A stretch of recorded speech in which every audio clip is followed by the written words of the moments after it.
What is VAR? Why it took 2 hours to overturn Argentina goal? It was the very first game of the 2024 men's Olympic tournament, with much fancied Argentina taking on Morocco in Saint Etienne. Goals either side of halftime from Soufiane Rahimi had put the North Africans up 2-0, before Giuliano Simeone pulled a goal back on 68 minutes. As the game reached the 90th minute, fourth official Frida Klarlund indicated there would be a mammoth 15 minutes added on. This was a return to what we've seen in previous FIFA-sanctioned competitions' lengthy stoppage time after Euro 2024 had seen only small amounts added on. According to Opta, the total length of the match was 110 minutes and 29 seconds. But the ball was in play for only 54 minutes and 27 seconds. The average at Euro 2024 was almost 60 minutes. The second half saw 26 minutes and 5 seconds of effective playing time, despite the clock reaching 65 minutes. Would there be time for Argentina to force an equalizer? Argentina U23 versus Morocco U23. What happened? The 15 minutes of stoppage time were up, and the game had ticked into the 16th when Thiago Almada saw his shot from the edge of the area saved by Munir El Khajoui. But the move wasn't over. El Khajoui spilled the ball back out into the center of goal, with Nicolas Otamendi seeing his follow-up effort expertly touched onto the bar by the fine reactions of the goalkeeper. The ball bounced down and fell for substitute Bruno Amiwan on the edge of the 6-yard box, who attempted to head back across goal into the far corner. His effort came back off the bar and landed onto the head of Christian Medina, who had the simple task of nodding into an empty net. Argentina had done it. It was 2-2 in the 106th minute of the game. Morocco's fans were furious that Argentina had been allowed to score after time had supposedly elapsed. There were images of some Argentina players flinching when what appeared to be a flare was thrown in their direction. Bottles and cups were strewn over the field by the end as Morocco fans invaded the pitch. Swedish referee Glenn Nyberg took both sets of players off the pitch.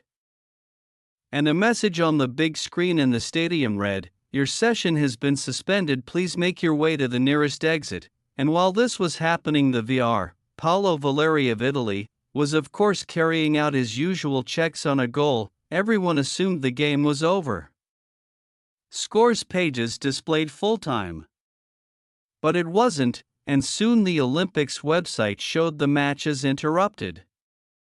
FIFA's own scores page kept ticking over. 20, 25, 30. A VAR decision, goal disallowed, offside against Amiwan. VAR review. Play had been stopped for an hour and a half when news came through that Argentina's dramatic equalizer had been ruled out for offside.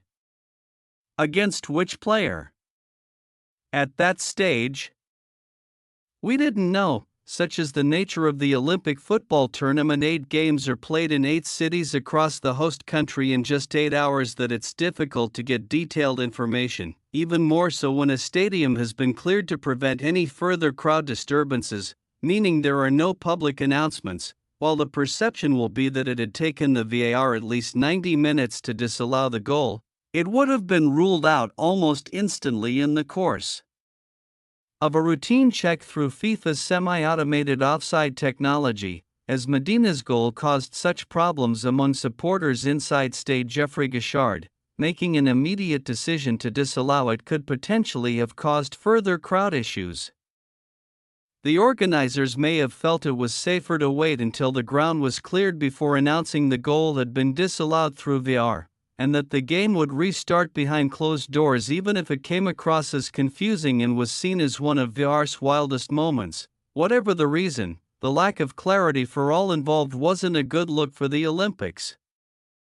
The two teams have valid complaints, with Argentina coach Javier Mascherano calling it biggest circus I've ever seen, as both camps were kept in dark even that a VAR review had happened for well over an hour. The captains agreeing to end the match without playing the final few minutes, as suggested by Mascherano, wouldn't be acceptable.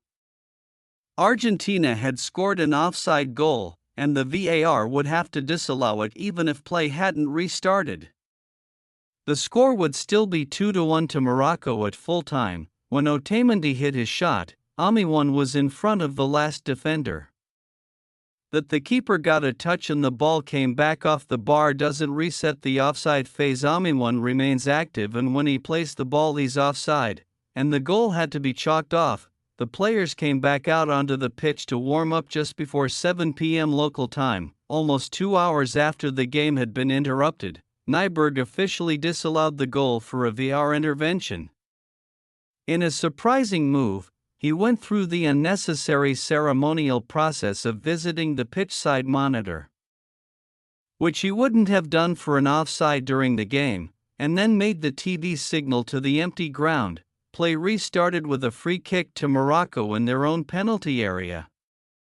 The game was completed around 7:10 p.m. as Morocco saw out the final moments to secure the 2-1 win. For those unfamiliar, what is VAR exactly? The VAR stands for Video Assistant Referee, a technology used to help referees review in-game events to make accurate decisions during a match. The VAR team, generally comprised of a VAR official, 3 assistant VARs and a video replay operator, will notify the referee if they deem that a clear and obvious error has been made and a decision should be changed.